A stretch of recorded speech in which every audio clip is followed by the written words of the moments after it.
And a good Thursday morning to you. Welcome into the Nick Craig Show, streaming live this morning on YouTube, Rumble, and X. Don't forget that you can take the show with you 24/7 on demand by checking out the Nick Craig Show in your favorite podcast app. You can also listen online by visiting the website nickcraig.com.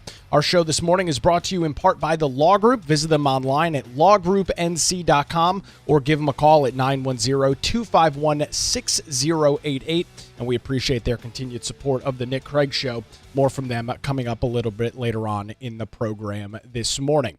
It has been a very busy international news week. Obviously, President Trump and NATO earlier in the week, the ceasefire deal, a lot of international news going on that has taken up and really taken a lot of the air out of the room on a lot of other relatively, and I would argue, pretty important political issues that are going on right now. And this morning, we are going to be focusing on the Big Apple, New York City, right?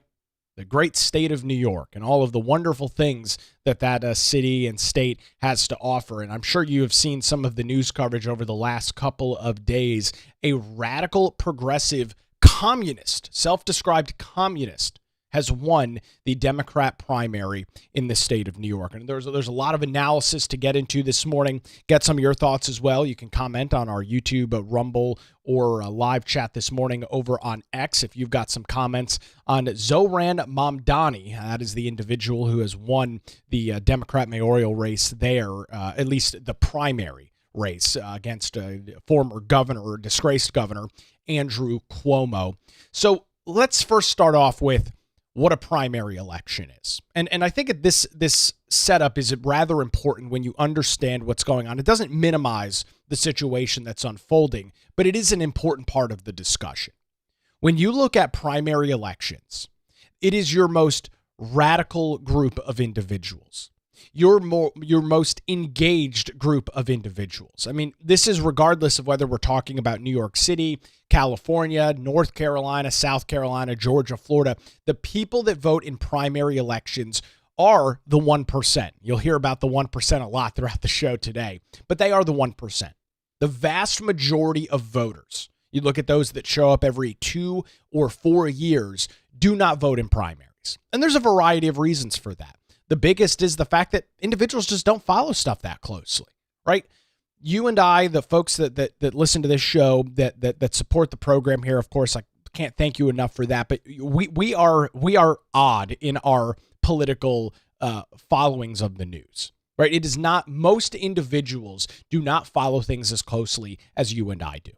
Whether that's good or bad is kind of indifferent. I mean, it would be great if you had more of the populace involved. It would be great if you had more people informed of the issues that were going on, and it would probably lend itself to different primary results and maybe even different general election results if that were the case. But the fact of the matter is the vast majority of individuals are busy dealing with their lives. They are not sitting around all day and following politics and reading up on candidates and reading up on news. They're busy, they're raising their kids, they're working their jobs, and in many cases, with our current political cycle, they just find themselves kind of disenfranchised from it. It's nasty, it's constantly down in the mud and in the dirt, and everybody hates everybody else, and that this person is the worst thing that's ever existed, that person is the worst person that's ever existed, this idea is an existential threat to our democracy. You've heard all the talking points before. I'm not telling you anything that you haven't already heard or anything that isn't already new to you this morning. So there's a variety of reasons why those individuals are not engaged and involved. So when you look at the primary election results out of New York City just earlier this week, the fact that a self-described and proclaimed socialist communist, a very, very far left radical progressive, won the primary election isn't inherently a surprise to me. Now, I know a lot of people are calling it an upset, calling it a changing of the times. I don't know that I agree with that at all. Again, when you look at who votes in a primary election, is it accurate to say that the radicals on the left are not the ones that are showing up on a primary when it's 100 plus degrees in New York City to vote for a candidate? I think the answer is very clearly yes. That's exactly who's showing up. It's the individuals that are engaged, the ones that are out protesting in favor of Hamas that are showing up to the New York City primary. The individuals that are chanting from the river to the sea, death to Israel, those are the individuals that are showing up in a New York City primary battle in the latter parts of June. So the fact that Zohran Mamdani is and was relatively successful in his primary, again, to me is not a surprising fact. Now, former disgraced, I'll note, Governor Andrew Cuomo threw his hat into the race, but he didn't really run a serious campaign.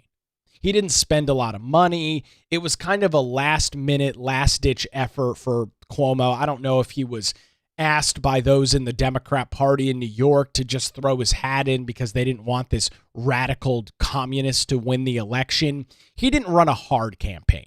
And I didn't follow it all that closely, but followed it enough to know that if he really wanted to win, if he really wanted to be the Democrat nominee for mayor in New York City, he could have won. But I'm not necessarily sure that he was all invested in actually winning that race. But this brings up the larger discussion that has been unfolding over the last couple of years in America, and what I have continued to describe as an ongoing civil war within the Democrat Party. This is a party that over the last, call it 5 years or so, maybe 10, 8, 10, something in that ballpark, this party has really struggled to deal with its factions. And in the Democrat Party, you've got a lot of these different groups. You've got the radical social justice types. You've got the BLM crowd. You've got the Antifa group. You've got the hating Israel crowd that has popped up over the last couple of years. You've got the LGBTQIAP plus group. You've got the trans group, right? All of these little factions rather within the Democrat Party have all been vying for power.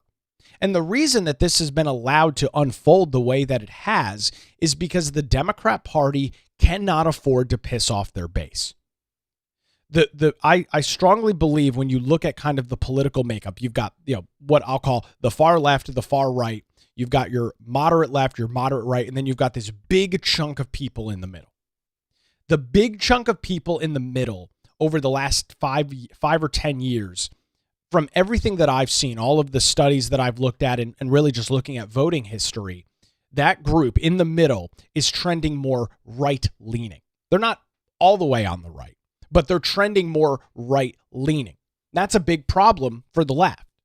So because that group is trending more right, Democrats are put in this position where they have to win the support and the praise of these very far left fringe radical groups, right? Because the middle they're losing, and there's not really a whole hell of a lot that they can do about that right now. So in the meantime, they have to keep their coalition strong on the far left-hand side of the political aisle. That is the problem that Democrats are facing right now.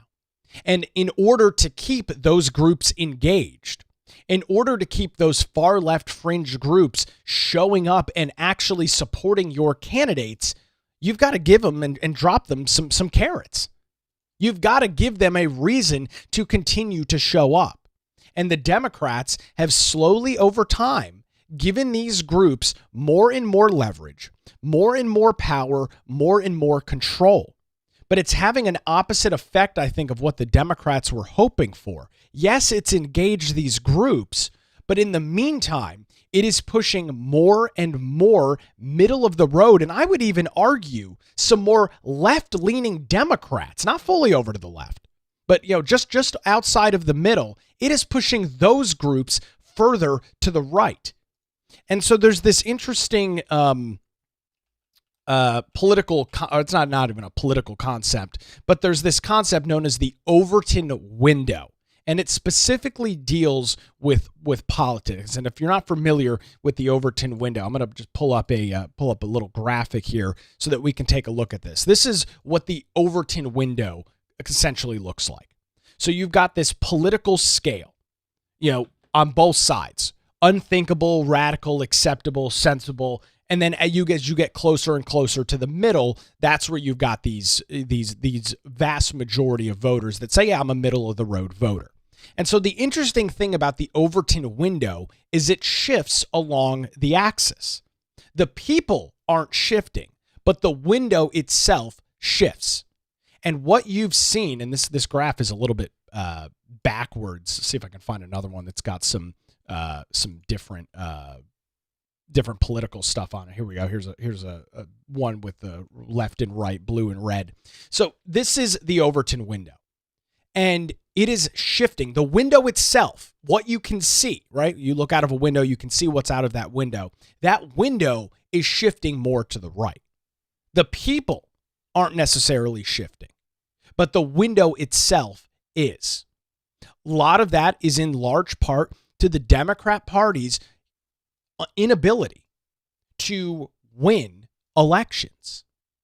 Part of this is due to the Democrat Party's unwillingness to shut these fringe groups on the left up. They are giving so much power to these groups that it is taking what would be described as solid Democrat voters, not progressive radicals, but Democrat voters.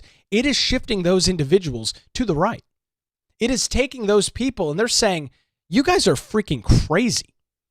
The policies and the things that you stand for are nuts. I've got to go vote for some sensible candidates, and those sensible candidates, happen to be on the right. So the Democrat Party is majorly struggling right now with, again, what I call this ongoing civil war, because they can't piss off the far left. That's the group that's engaged. That's the group that shows up to rallies, shows up to protests, shows up in primary elections, and then hopefully shows up for the general election to pull their candidates across the line. They can't piss off that group, but at the same time, they are pissing off the more moderate group of their voting base because they are appeasing those on the far left. And that's really what this comes down to. It is appeasing these groups and their crazy radical ideas and their crazy radical ideology. It's not sustainable long term unless the Democrat Party reconstitutes itself on the far left. Now, if they do that, they will never win major elections again. And they know this. The high-ups in the Democrat Party, those that are the big donors, those that are the big party operatives, they understand that if the Democrat Party reconstitutes itself on the far left, right, the AOC, the Rashida Tlaibs, the Ilhan Omars of the Democrat Party, this clown in New York, Zohran Mamdani, if they reconstitute and that becomes the Democrat Party, they are forever damned. They will be completely unsuccessful in winning elections because the things that those candidates support are so unpopular with the vast majority of voters that it's just impossible. Now, they can, pick off races here and there, sure. In strong Democrat, in Democrat strongholds, they can win elections.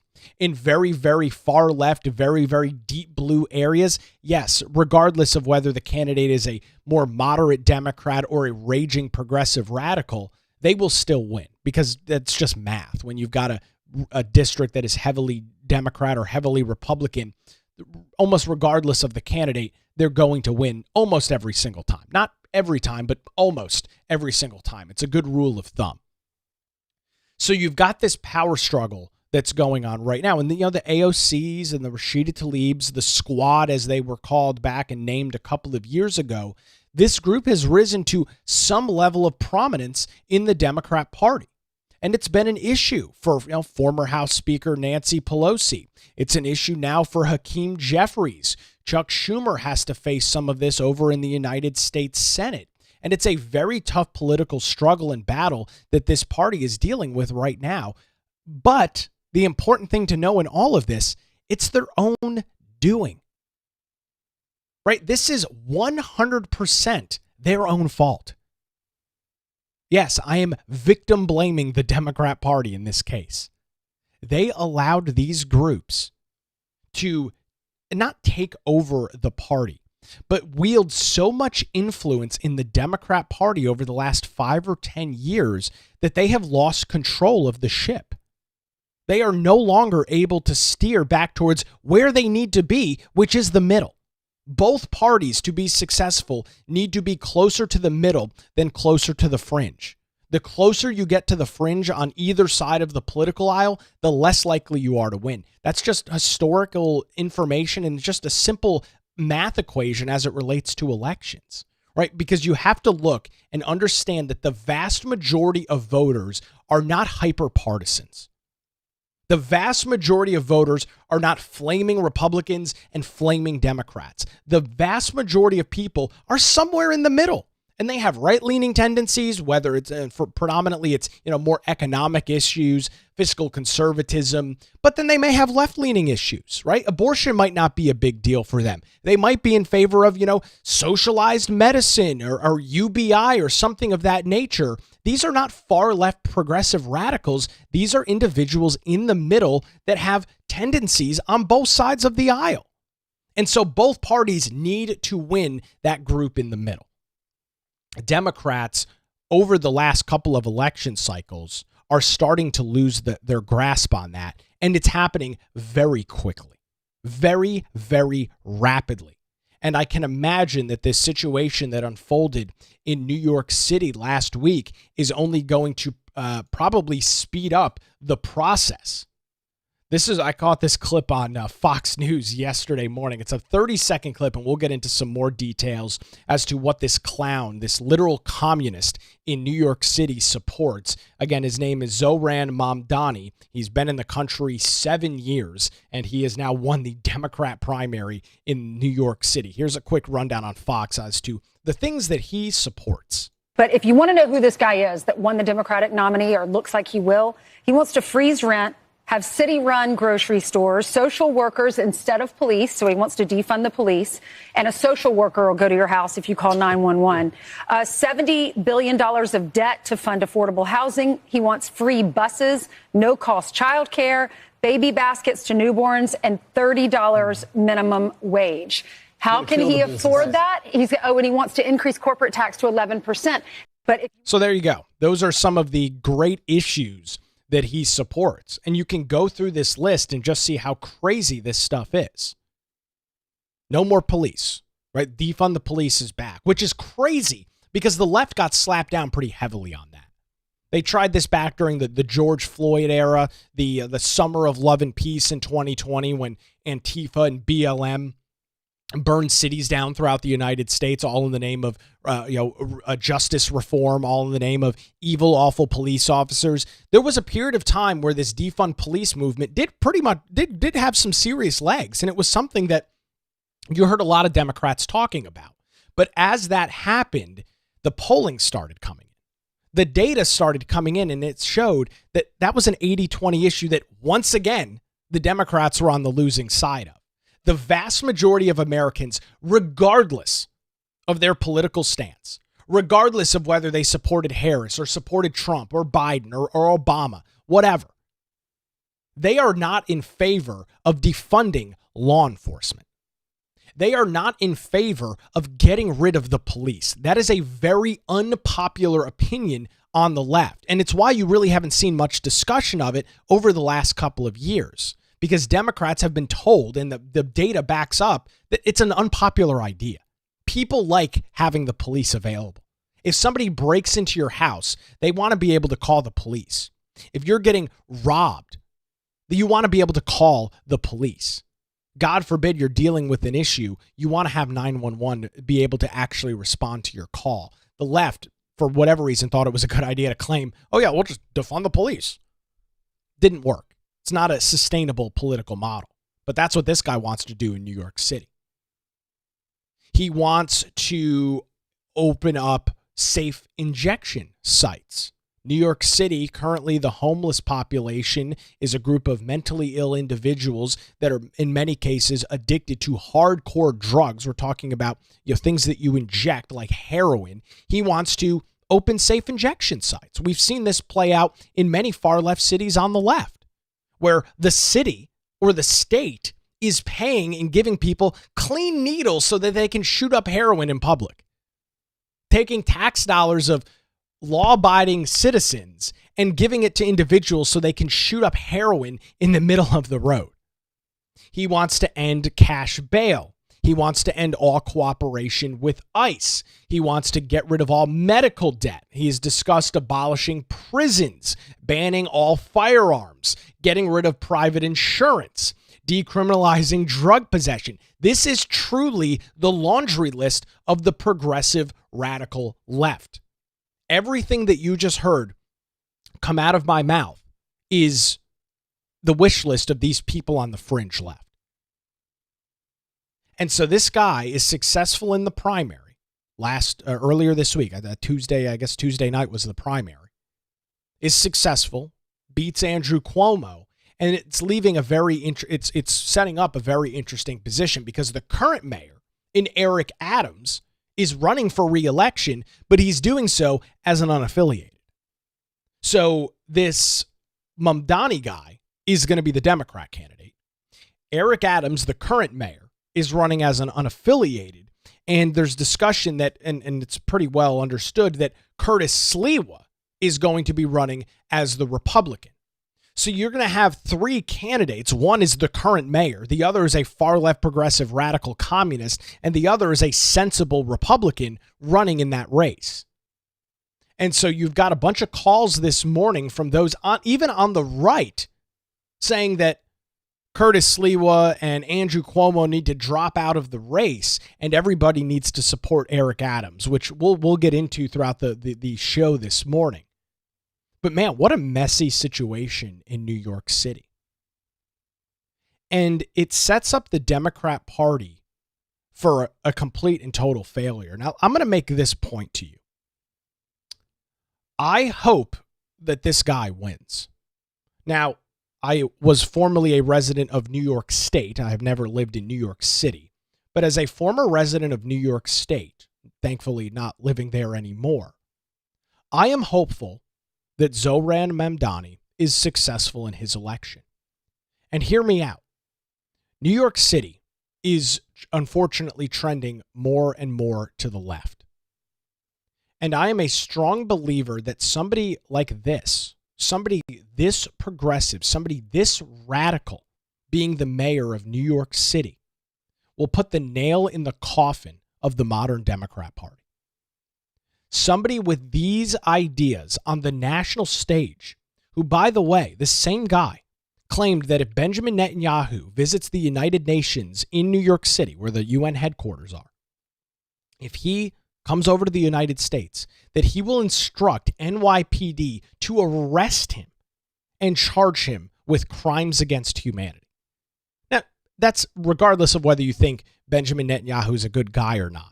This is the radical, insanely radical ideology and policy positions of this guy in New York City. He is going to instruct the NYPD to arrest the prime minister of a foreign country if he ever comes into the city limits of New York. That is insane. And I believe the best situation and the best solution forward for Republicans is this guy to rise to power in New York City. Now, it's unfortunate for those that live in New York, because what's going to happen is your city is going to get essentially destroyed. Taxes are going to skyrocket if that was even possible. Crime is going to absolutely run amok, even though it's pretty bad right now. It will get even worse. You will have dangerous, hardened criminals out on street corners 24/7 because he wants to end cash bail. So essentially catch and release. That these individuals are going to be arrested, charged with, in some cases, very heinous, violent acts, and they will be immediately back out on the streets of New York City. The city will fall. And to me, from a political standpoint, that is the best possible situation for the right. Now, are there short-term losses for Democrats? Absolutely. Is there short-term losses for the city of New York? Yeah, absolutely. They're going to pay for this mightily. But it comes back to an interesting concept, and those that have followed me for years You'll remember I've talked about this in the past in one of Rudy Giuliani's books. I don't remember the name of what book it was exactly, but he talked about his two failed gubernatorial runs, or his two failed mayoral runs before his third successful one back in the 90s. And what you heard from Rudy Giuliani and what he expressed in this book is that while New York City, which was an incredibly dangerous place to be throughout the middle and latter parts of the 1980s, he discussed and described how things were bad, but they just weren't bad enough yet. Yes, the city violence was freaking out of control. You had people using hardcore drugs in the middle of the streets. The homeless population was through the roof. New York City was a very, very bad place to be throughout the latter 70s and into the 80s. And so Rudy Giuliani ran for mayor 3 times, was unsuccessful in his first 2 elections, and was finally successful. I think it was either 90 or 91 or maybe an 89 when he finally won and became the mayor of New York City and started cleaning it up. And he describes this concept of it's bad, but it's not bad enough yet. And I think that's the situation that unfortunately needs to happen in a place like New York City for sensible leadership to win. Is Eric Adams a good mayor? No, I don't think so. Is he making New York City a prosperous place to be? I don't think I would say that that's the case. But it's not bad enough yet. Is it bad? Yeah.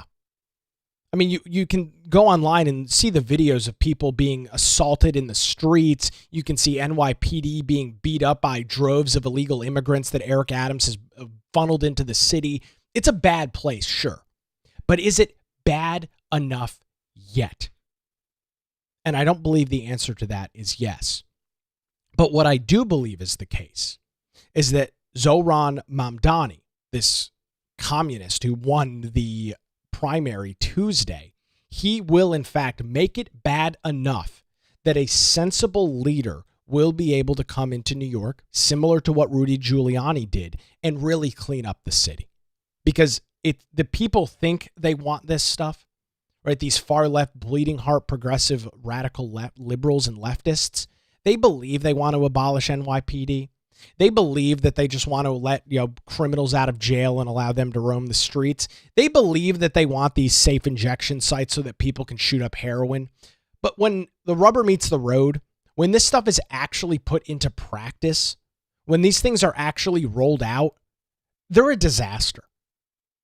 Look at what's going on in places like San Francisco and Portland, Oregon, where even just last night you have groups of protesters assaulting law enforcement and throwing rocks and bricks through building windows. I mean, this stuff is not sustainable long term. But unfortunately, people don't realize they don't want this stuff until it affects them, right? You and I know. We follow this stuff. We understand that these policies will make it an incredibly unsafe and dangerous place to live. But the people that live there, especially those that are on the left, they think it's great. Now, they think that it's great. Once this stuff is enacted, once these things actually play out, they will start singing off of a different sheet of music because they will realize how detrimental it is to their community. Once their neighborhood is roaming with guys tweaking and shooting up heroin in front of their children, they will change their tune. But they have to be shown that first before they're willing to say, oh, this is a terrible idea. They have to see this stuff right in front of their faces. This stuff has to actually affect them before they're willing to make a change. And it's unfortunate, but it's the reality of what you saw in New York City back in the 80s and into the 90s, and probably what you need to see now. You need a radical progressive with these terrible, awful ideas to prove once again on the national stage that this stuff is not sustainable long term for anywhere, regardless of the size of the city. Now, obviously, the Big Apple is a very large city. It's the largest city in the country. So whether we're talking about small town America or literally the largest city in the United States, these ideas don't work. In practice, none of this stuff happens. None of this stuff actually plays out the way that the radical left thinks, but they have to see it first. We'll get into some of your comments this morning over on our YouTube, Rumble, and X chats as we continue to discuss this New York City mayoral primary. Radical progressive communist Zohran Mamdani winning that election. Also some commentary from President Trump coming in as well. Before we get to that, I want to tell you about the law group here in Wilmington and thank them for their continued support of the show. When legal challenges do arise, make sure you put your trust in the law group right here in Wilmington. Since 2003, their experienced attorneys have provided high-quality, affordable legal services across eastern North Carolina. Whether you're facing a divorce, navigating real estate transactions, or maybe you're in a position where you need a strong criminal defense, the law group has your back. Their dedicated team ensures your questions are answered and issues are resolved promptly. Great news, ladies and gentlemen. They are located in downtown Wilmington and just a phone call away at 910-251-6088, or you can visit their website at lawgroupnc.com. That's 910-251-6088, or again, their website, lawgroupnc.com. The Law Group, experience and dedication you can rely on. We appreciate the Law Group and their continued support of the Nick Craig Show. On the other side, some continued discussions on this interesting mayoral race that is unfolding in New York City. Some commentary from the current mayor, Eric Adams, and President Donald Trump as the Nick Craig Show rolls on live on a Thursday morning, YouTube, Rumble, and X, and 24/7, wherever you get your podcasts.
And welcome back to the Nick Craig Show. Good Thursday morning to you, whether you're joining us live on YouTube, Rumble, or X, or 24/7 via our podcast. Thanks for spending some time with us this morning. So radical communist Zohran Mamdani was successful in winning in the Democrat primary in New York City earlier this week. His radical list of ideas include things like paying for a state-run grocery store, city-run rather, grocery stores, which is literal textbook communism. Rent control, no more police. We're going to send social workers. So some guy's breaking into your house. You call the police and they send over some social worker to I guess, help with that. Not sure how that's going to work. Affordable housing, which we know is a left-wing scam, free bus rides, free childcare, all of this free stuff, which of course is not sustainable long-term. It's not something that is actually practical. And with that, you've got now Eric Adams, who is the current mayor, ran as a Democrat, is now running as an unaffiliated in that race. And this is what he had to say. He was on Fox News yesterday morning. Here is the current New York City mayor. He will say and do anything to get elected. Think about this for a moment. He wants to raise 1%. He wants to raise tax on 1% of New Yorkers' high-income earners. As the mayor, you don't have the authority to do that. You know who has the authority to do that? An assemblyman, which he is. He wants to do free buses. He could have done it at assemblyman. He doesn't understand the power of government and how you must making sure you improve your economy, raise the standard of living, and this is what we've done in the city. And I'm looking forward to being on the campaign trail and showing New Yorkers we can't go backwards. And New Yorkers never surrender or quit. I'm never going to quit for the city that I love. And so you've got this interesting situation with Eric Adams, and I understand what the point that's being made by some on the right, that like, oh, we've got to support Eric Adams because this guy's a crazy communist and he can't be allowed to win. But let's just for a second, remember some of the things that came out of Eric Adams' administration. You remember like the whole illegal immigration thing? You guys remember that was a pretty big story a couple of years ago?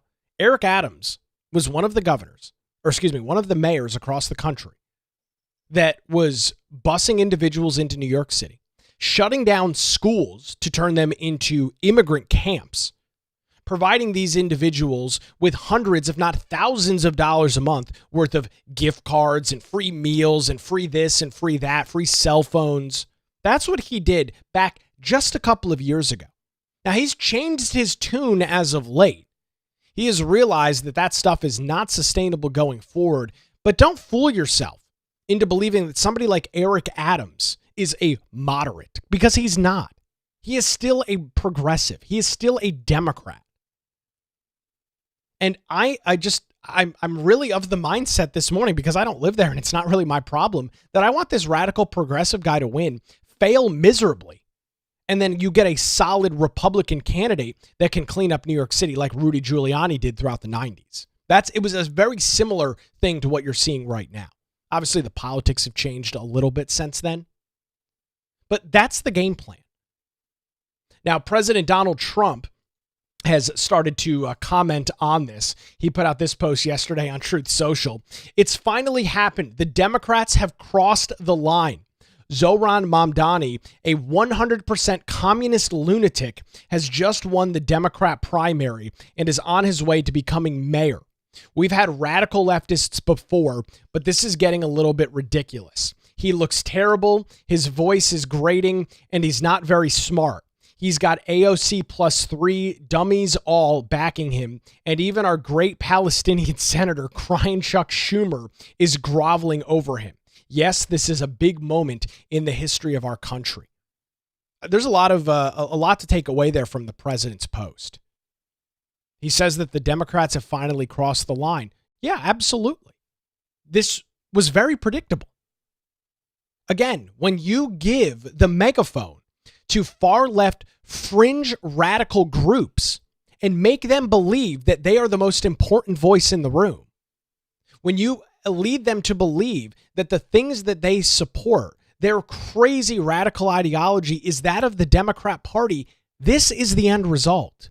The Democrats created this monster, and now they have to deal with it. They've given so much amplification to these far left groups that this was inevitably going to be the result. No question, no argument in my mind at all. What did they think was going to happen when you gave these groups so much amplification? When you made them believe that their ideas, as crazy as they are, like, defunding law enforcement, allowing individuals to come into the country illegally, no questions asked, just whatever, full stop illegal immigration. What did you think was going to be the result? What did you think was going to happen? And I was reading this interesting article last night. It was over at Bloomberg, and it has a couple of interesting things in here. And this is a part of the interesting piece that I want to get into and read. It says Mamdani and Cuomo, this is former Governor Andrew Cuomo, offered starkly different visions on taxes and policing in a race that at times mirrored the division rolling the Democrat Party nationally. The election also became a microcosm of New Yorkers' views on ongoing conflicts in the Middle East, with Cuomo pledging support for Israel and Mamdani criticizing the country's war in Gaza and Iran. Mamdani has vowed to freeze rents and make city buses free by raising the state corporate tax rate and imposing a new 2% income tax on city residents who own more than $1 million a year. The moves, which would require a state approval, which you can probably imagine won't happen, have raised anxiety among some of the region's business elites who have poured billions of dollars into supporting Cuomo's candidacy. He has also called for the creation of a city-owned grocery store. So that's being written in Bloomberg, which is very interesting. And it goes on to say, and it goes on to discuss the issues that the Democrat Party is facing right now. I mean, just last week, we talked about the issues ongoing in the Democrat Party. Just last week, we talked about how they are running out of cash. They are struggling to project to the American people that they have any ideas or candidates that make any sense for general elections. And it is, I guess it's rather surprising that the Democrats haven't learned anything. That's probably what I would call shocking or surprising this morning. Just last November, less than 9 months ago, Democrats took a whooping on the national stage.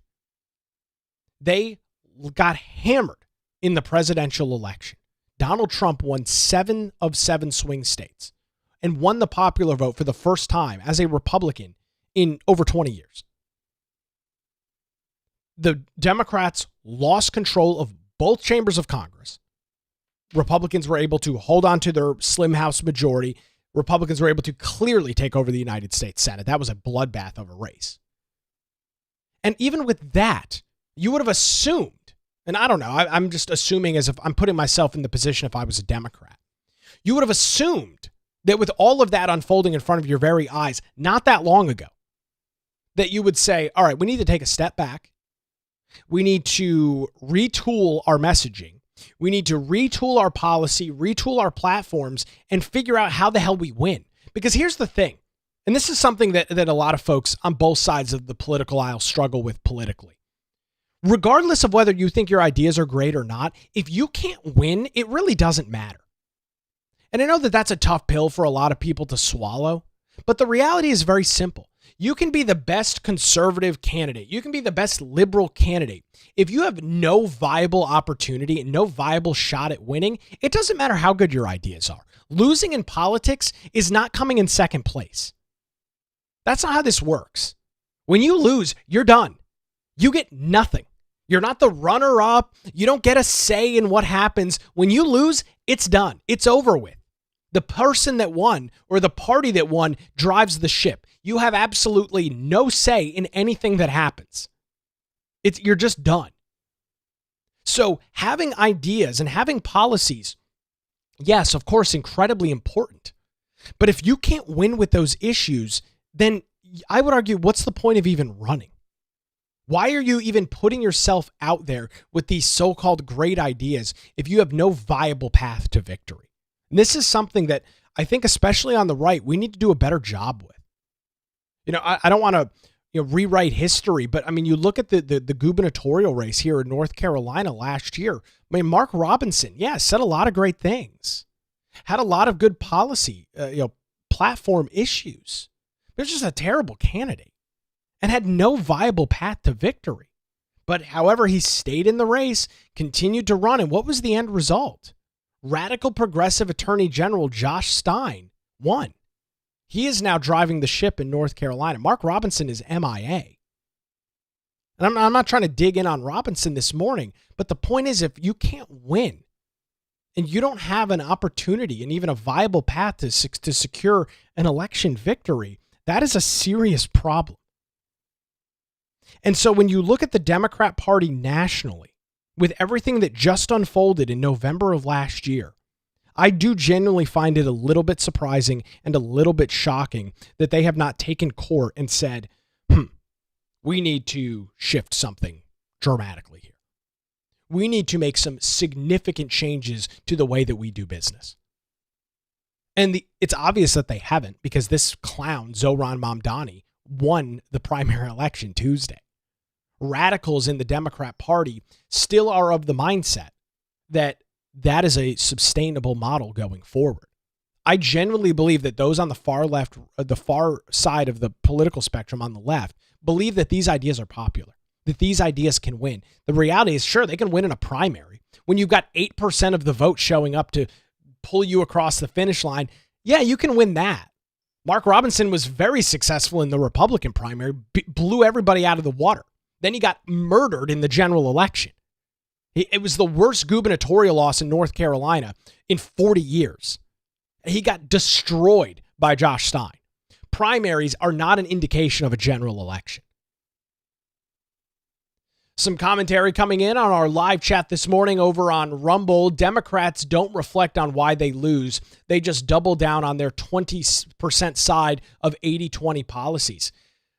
Unfortunately, yeah, that's exactly what's going on. Now, it's not unfortunate for me. It's not unfortunate for you, but it's unfortunate for those that are sensible on the left, because there are plenty of sensible Democrats that know how this game works. And there's just really, I don't see how they dig out of this hole. I can't imagine, with everything that they just saw, everything that they just went through in November, that they have not taken stock and said, we have to shift our policies. We have to shift our ideas. These things are crazy and are not sustainable going forward. And I mentioned it a little bit earlier, but I'll say it one more time. I believe that this radical progressive communist needs to prevail in this race in New York City. It will shine a national spotlight on how awful and terrible these policies and these ideas are. Now, that is going to mean some pretty significant hardships for those that live in New York City. But, I mean, yeah, I guess you got to scramble a couple of eggs to make an omelet, right? I mean, I guess that's just what's going to happen. Eric Adams, I don't believe, is the guy to be throwing your weight behind. Curtis Sliwa, as great as he is, he doesn't have a shot. He doesn't have a shot at winning in an election with 3 people. It's just not going to happen. So it's a very interesting situation that's unfolding. Long term, I'm very curious what some of this is going to look like when you see what happens here. And again, the election's not over. There still will be an election in November of this year. I'm very curious what the Democrat Party is going to do. Do they embrace Zohran Mamdani?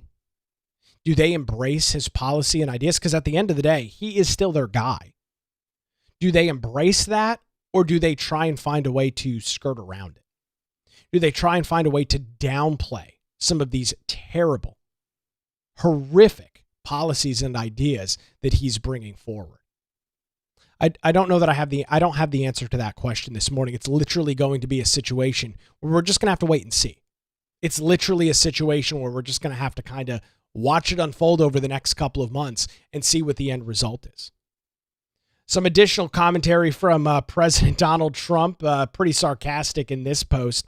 He says this, quote, "I have an idea for the Democrat Party to bring them back into play after years of being left out in the cold, including suffering one of the greatest losses in history, the 2024 presidential elections. The Democrats should just nominate low IQ candidate Jasmine Crockett for president, and AOC plus 3 should be respectively the vice president and 3 high-level members of the cabinet. Added together with our future communist mayor of New York City, Zohran Mamdani, and our country is really screwed." Pretty funny post there from President Trump. And so this is a pivotal moment for the left. The next 6 months or so, I think, is going to be arguably one of the most important for the Democrats in modern history, modern political history.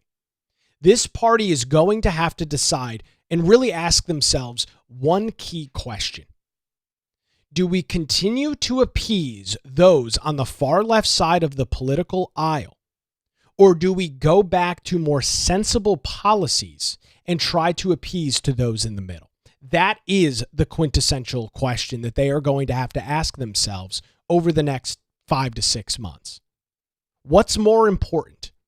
Those folks in the middle that can actually win you an election, or the very loud vocal minority on the left, right? Those that show up to all of the protests, those that show up and are screaming about ICE and police reform this. It's a very loud group, and I will admit it is a hard group to ignore. We have that on our side of the party, on our side of the political spectrum as well. It's not just inherently unique to the Democrat Party, but it's something that they have not been able to deal with. It has been a growing problem for years. And at this point, I believe this election in New York City really kind of shows the tipping point. Donald Trump called it, saying that the Democrats have finally crossed the line. Same analogy. It is the tipping point now for the Democrat Party. And I'm not really sure how they handle it. Yeah, they've got a pretty, I guess it would be accurate to describe as a pretty fractured Democrat National Committee right now. You had that, their vice chair, David Hogg, just officially left the organization after announcing that as the vice chair of the Democrat National Committee, he was going to primary candidates that he didn't think were progressive enough. The current leader of the Democrat Party has not reached out to their mega donors, the likes of Alex and George Soros, to secure funding. He's pissed off a lot of the voters in the Democrat Party. And so the DNC is fractured. Donald Trump on the national stage is pounding through Republican policy and issue one after another. Democrats are scattered on their messaging. This is the civil war that I was talking about. This is the Democrat free fall that you could have telegraphed has been building up over the last couple of years. It is a party without direction. It is a party without principle. It is a party without policy. And it's a party without ideas that are obtainable long term.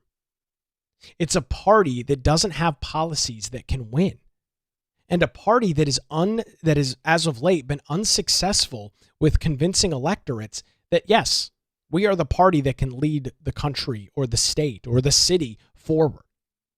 Primary elections are not necessarily those that do not necessarily reflect general elections. We know this. This is not anything new. But it does set up a very interesting race and a very interesting couple of months in the great Big Apple.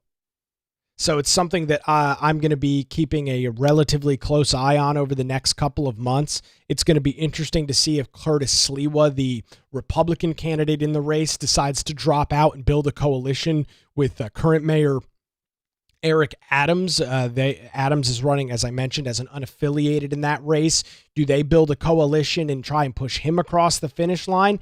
If not, it would seem probably pretty likely that this radical progressive communist is successful in winning with all of his great ideas. All of these great ideas. City-run grocery stores. Phenomenal concept. Free buses. Rent control. Raising taxes, so on and so forth. All of these great progressive wish list items that we know are detrimental and incredibly destructive for the Democrats going forward. So we'll keep an eye on that. Coming up, it should be starting here in just about 5 minutes or so. If you're watching us live, Pete Hegseth, the Secretary of Defense, is set to speak at the Pentagon as it relates to some intel reports that leaked earlier this week showing that or at least allegedly, showing that the strikes on the Iranian nuclear sites were not successful. We covered that yesterday on the show. A lot of commentary on that over the last couple of days. So we'll see what Pete Hegseth has to say coming up a little bit later on in the morning. I do want to provide a quick programming note. We will be off a Friday and Monday. I've got some events going on here locally that are going to keep me away. So no show Friday or Monday. However, we will be having our Patreon Zoom chat coming up Tuesday evening. For those that do support over at patreon.com/Nick Craig, you'll see that invite in your inbox later on today. That'll be coming up Tuesday morning or Tuesday evening. And of course, we'll be back a Tuesday morning here with the Nick Craig Show, as got a couple of things going on here locally. So looking forward to that. Looking forward to tracking all of the news over the next couple of days. We'll provide a full recap coming up for you early next week. Want to thank the Law Group here in Wilmington for their continued support of the program. Visit them online at lawgroupnc.com or give them a call at 910-251-6088. Thanks for joining us this week on The Nick Craig Show. We're back with you next Tuesday morning, live on YouTube, Rumble, and X, and 24/7, wherever you get your podcasts. Have a great weekend.